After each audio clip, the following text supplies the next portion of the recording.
धन के 3 प्रयोग होते हैं। धन के 3 प्रयोग होते हैं: भोग, दान, नाश। अगर भोग और दान नहीं हो रहा तो नाश ऑटोमेटिकली हो जाता है।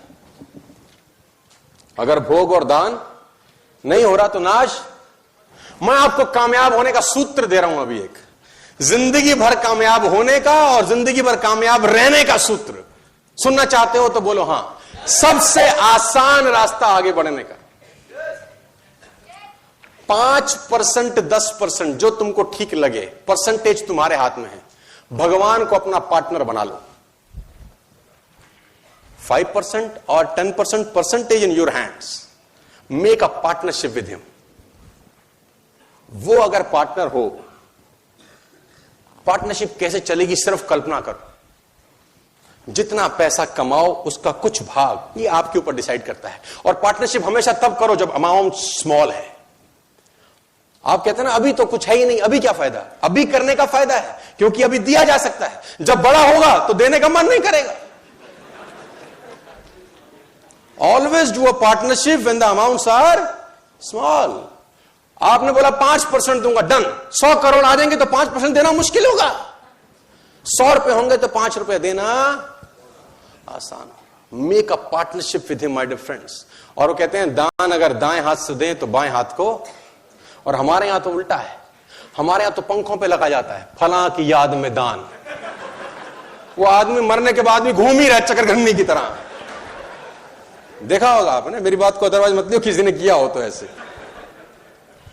मतलब बताने की क्या जरूरत है। और तो और मैंने शमशान घाट के बेंचों पे लिखा देखा है, फलां की याद में दिया गया।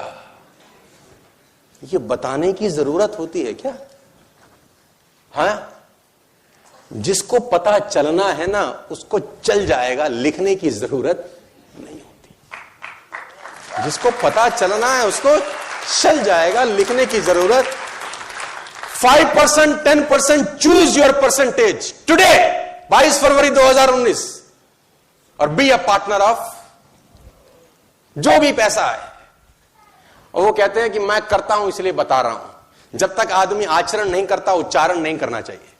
आचरण पहले उच्चारण है ना। पहले आ आता है फिर ऊ आता है। देखो वर्णमाला में भी पहले आएगा आ, फिर आएगा पहले आचरण फिर उच्चारण। ऊ से एक और चीज भी आती है।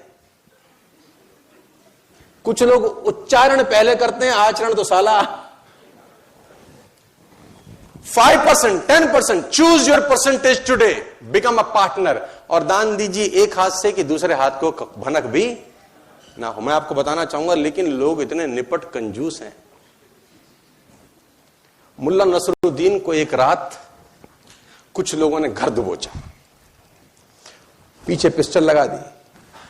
मुल्ला नसरुद्दीन को एक रात कुछ लोगों ने घर दबोचा और पीछे पिस्टल लगा, जो है निकाल दे वरना जान से जाएगा। मुल्ला ने पीछे मुड़ के देखा, बोला थोड़ी देर सोचने दो। वो लोग भी चौंके, ऐसा आदमी पहली बार मिला, जिंदगी दांव पे लगी है, ऐसे में कौन सोचने की बात करता है। मुल्ला बोला मैं बिना सोचे कोई काम नहीं करता, मैं धर्म ज्ञानी हूं, ब्रह्म ज्ञान जानता हूं, ऐसे बिना सोचे समझे। कुछ देर मुल्ला ने आंख बंद करी, आंख खोली, बोला अच्छा तुम गोली मारो। यह आदमी और चौंका, बोला पागल है क्या, थोड़े से पैसों के लिए अपने मुल्ला ने बोला देखो मैं ब्रह्म ज्ञानी आदमी हूं, पैसा रखा है बुढ़ापे के लिए। जब पैसा ही नहीं रहेगा तो बुढ़ापे में करूंगा क्या। और इस जीवन का क्या है, ये तो मुफ्त में मिला है, एक दिन जाना ही है, ले ले तू ही ले ले, ले ले तू ही ले ले। कहते हैं वो आदमी भाग ही गया कि इसको क्या मारना है, मरे मराए को क्या मारना है, ये तो स्वर्गीय है ही। ऐसे ऐसे भी आपको कलाकार मिलेंगे जो दान। मेरी छोटी सी गुजारिश कि दान देने से पैसा। अच्छा मुझे बताओ, आप लोग करते भी होंगे, ऐसा नहीं कि नहीं करते होंगे, करते होंगे। देते ज्यादा हो कि मिला ज्यादा है? मिला ज्यादा होता है कि देते ज्यादा हो? अच्छा एक और बात बताओ, मिला पहले है कि दिया पहले है?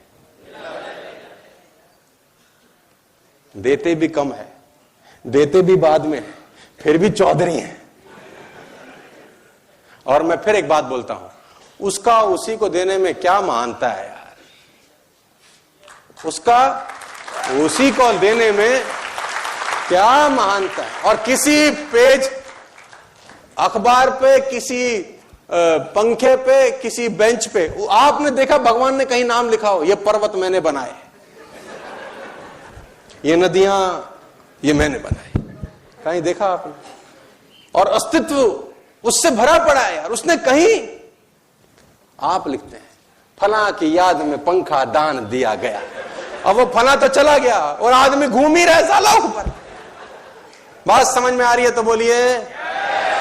तो वह भी कमाए जो साथ में जाएगा। मैं उस दिन भी राजौरी गार्डन में था, मुझे बात करते करते याद आ गया कि मैं कहानी सुना रहा था उस दिन राजौरी गार्डन में, और वो कहानी है बड़े जबरदस्त एक आदमी की जो बहुत दानी था। उसका नाम था दानचंद। दानचंद तो मस्ती में रख दिया था नाम, निपट कंजूस था, धेला ना दे किसी को। बीवी ने बोला दानचंद पूरी जिंदगी हो गई, अब जाने की बारी है, कुछ तो दान करो, कुछ तो साथ ले जाओ। उसने बोला दान नहीं होता, मेरा स्वभाव नहीं है, मैं क्या करूं? उसने बोला गंगा ही नहाओ, कुछ तो धुलेंगे। तो घर से 12 किलोमीटर दूर गंगा जी। उसने बोला चलो गंगा जी नहाने में कौन सा पैसा लगता है। पैदल पैदल गया 12 किलोमीटर, क्योंकि ऑटो करूंगा तो। गंगा जी पहुंचा। अब बोला वहां घाट पे जाऊंगा तो पंडा मिलेंगे, वो मांगेंगे। वो मैंने मुर्दा घाट गया कि वहां तो साला कोई झंझट नहीं, इतना कंजूस। अब कहते हैं कि भगवान को मस्ती सूझी। भगवान ने कहा ऐसा आदमी नहीं देखा। अब वो जैसे ही डुबकी मारने अंदर झुका, भगवान पंडा का रूप बना के सामने प्रकट हो गए। जैसे ही बाहर निकला, भगवान ने कहा जजमान की जय हो। उसने बोला तुम कौन हो? बोले हम पंडा हैं, बड़े संतोषी ब्राह्मण हैं, वैसे तो यहां कभी कभी आते हैं, तुम्हारे ऐसा भी कोई ना कोई कभी ना कभी आता है, साल साल भर का खाना दे जाता है। उसने बोला साल भर का? हम तो नहीं दे सकते। बोला महीने का दे दो। बोला हम तो एक दिन का भी नहीं दे सकते। तो भगवान ने बोला कुछ तो देना पड़ेगा, पंडा बन के आए थे, बोले कुछ तो। उसने बोला चलो एक धेला देते हैं तुमको। उस जमाने में चलता था धेला। भगवान ने बोला चल तू धेला ही दे। बोला वो भी अभी नहीं है, उधार ले लो। भगवान ने बोला चल उधार ही टेक, टेक तो। उसने बोला उधार है फिर कभी देंगे। तो बोला ठीक है। गया वापस 12 किलोमीटर, थका हारा। 12 गया था, 12 आया, थका हाया आया, घर में आके सो गया।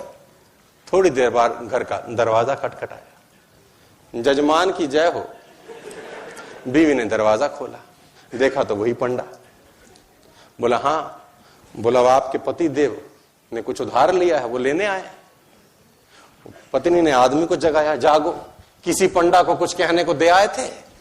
बोले हाँ। बोला आ गई हैं बाहर। बोला जाके कह दो कि उनका तबीयत खराब है। अब कंजूसी देखो। अब वो जाके बोली उनकी तबीयत बहुत खराब है। अब पंडा ने बोला वो हमारे जजमान है, जब तक तबीयत ठीक नहीं होती हम यहीं रहेंगे, तुम खाने वाने का सामान बना दो हमको, हमें कोई तकलीफ नहीं। वो तो बैठ ही गया चौकड़ी मार के। अब बीवी फिर अंदर गई, बोली वो तो बैठ ही गए। उसने बोला जाके कह दो कि मर गए। अभी आई रोती रोती, तो गुजर गए, अभी मर गए, उनका तो इंतकाल हो गया। इसने बोला जजमान गुजर गए? बोला हाँ।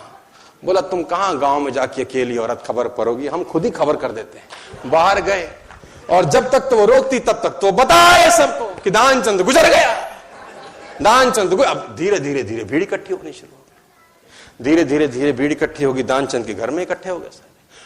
अब दानचंद को बांध लिया, ले जाने की बारी। अब वो बीवी रोवे, ये मरे नहीं है। लोगों ने बोला ये तुम्हारा मोह है,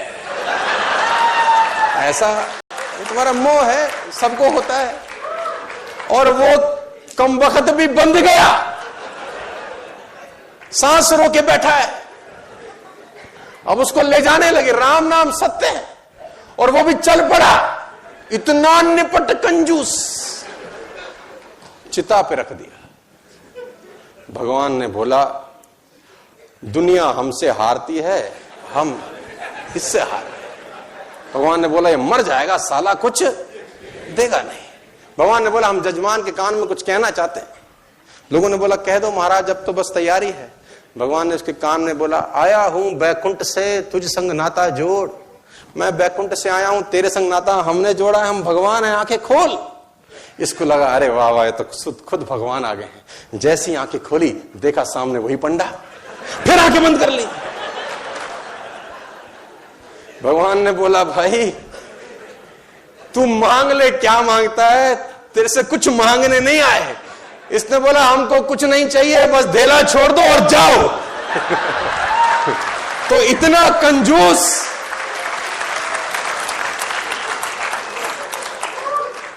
कंजूस बाप को मरती हुई हालत में देखकर बेटे ने बुलवा लिया और 2 गुना बड़ा कफन सिलवा लिया। कंजूस बाप को मरती हुई हालत में देखकर बेटे ने बुलवा लिया और 2 गुना बड़ा कफन सिलवा लिया कि बाप ने जिंदगी बड़ा दर्द सहा, ना ठीक से पहना, ना ठीक से खाया, अब कम से कम मन भर के उड़ा तो सकूंगा कफन। कहते हैं, कान में पड़ते ही बेटे की बात बापूजी ने खोली धीरे से आंख, बोले, बेटे ठीक नहीं है तेरी मर्जी, क्यों करता है फिजूल खर्ची। इस कफन के आधे कपड़े से मेरी लाश ढकना, आधा संभाल के रखना। कपड़ा है, रखा रहेगा, खराब नहीं जाएगा, तू जब मरेगा तेरे काम आएगा। इतनी कंजूसी। Make a habit, 5% my difference, 10%, choose your number, become a partner to the universe, nobody can stop you my difference. दुनिया में कोई ताकत आपको आगे बढ़ने से नहीं रोक सकती। आज 22 फरवरी को ये एक रेजोल्यूशन लेके जाइए, यहां से आगे लेके चलता हूं।